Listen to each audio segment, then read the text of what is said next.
wonten tlatah ingkang kapat ing sangandhaping Gunung Wilis sinebat Kademangan Ngaliman ingkang miturut cariyos Karan Ngaliman minangka kang dados cikal bakale Kademangan Ngaliman inggih panjenenganipun Alim Turiman. Alim tegese panggadhah ilmu kang luhur saha iman tegese percaya bekti saha pasrah dhateng Gusti Allah.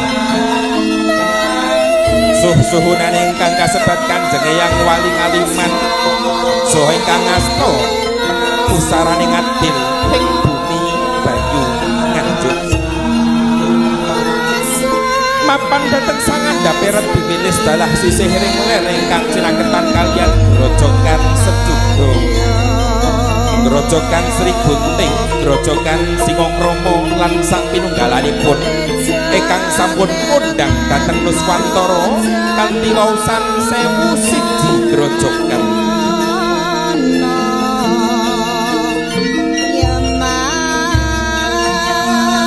Punika mujudaken papan ingkang dados bebrayat agung para-para ingkang gesang dhateng bumi Pertiwi ingkang tata titi tentrem kerta raharja. Dinten 7 pekenan gangsal wondene mapan ing pasuryan Jawi dinten Jumat Wage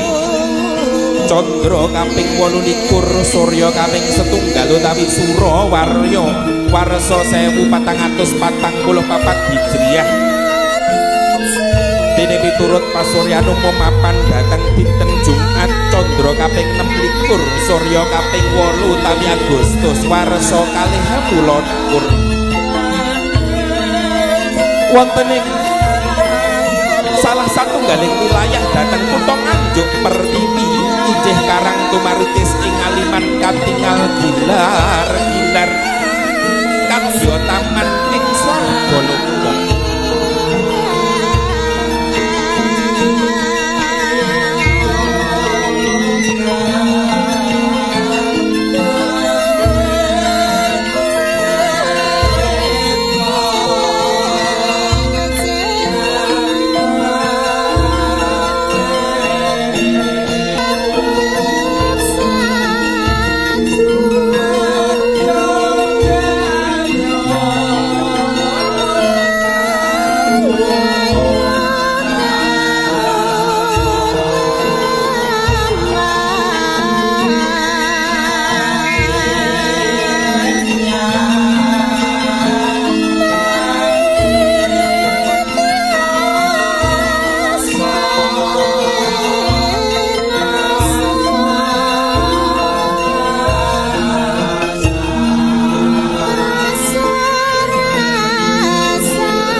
Swasana tidem permanem tanana sabawa ingkang kapireng mung lamat swaraning pradonga kang munyuh hangrangin sinela swaraning Widwati kang hanyapih sepining swasana lamun to kapireng saking katebian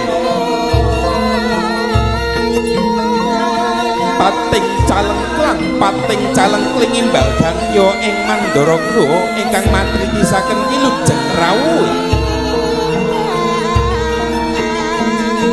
jojog jumangkah jajak jumujuk kang jinangka raharja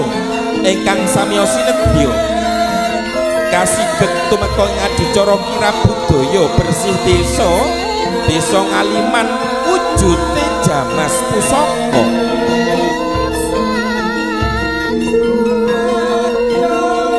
kebak ing pangati-ngati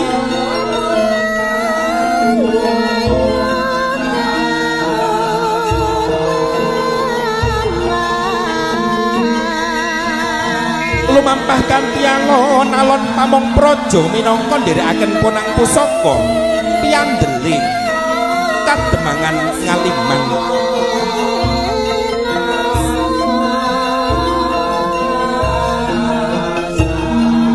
kapiyarsa dampyak pindha sulung rebut marga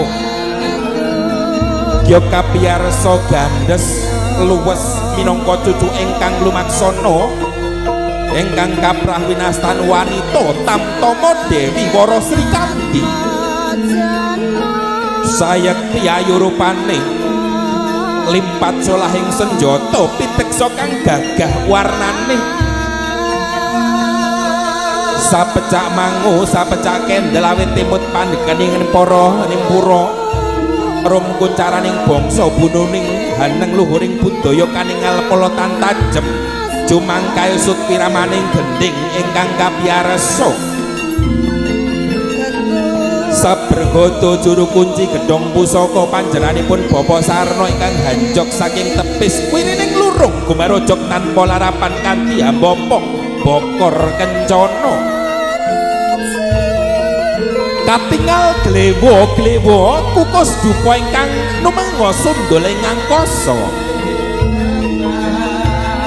punapa ta werdinipun bilih wekdal punika para warga kademangan Ngaliman makempal nyawiji datan sanes ngawontenaken kirab budaya inggih punika bersih desa wujudipun Jamas Pusaka para warga hamung badhe nyawijikaken cipta rasa karsanipun saperlu Hangestungkara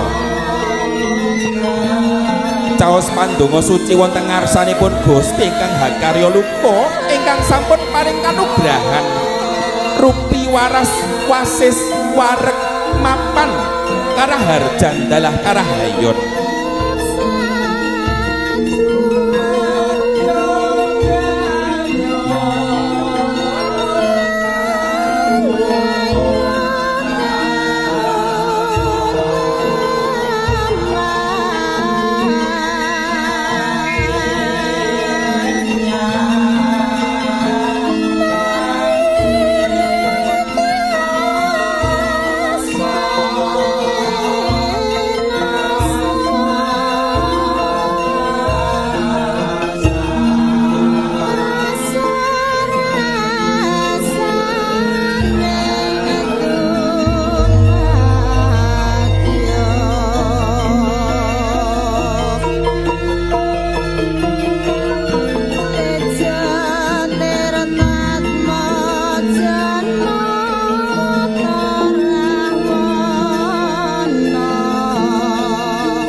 Dumateng para bapak para ibu kasumanggaaken pinarak malih kanthi suka mardikaning pengganti.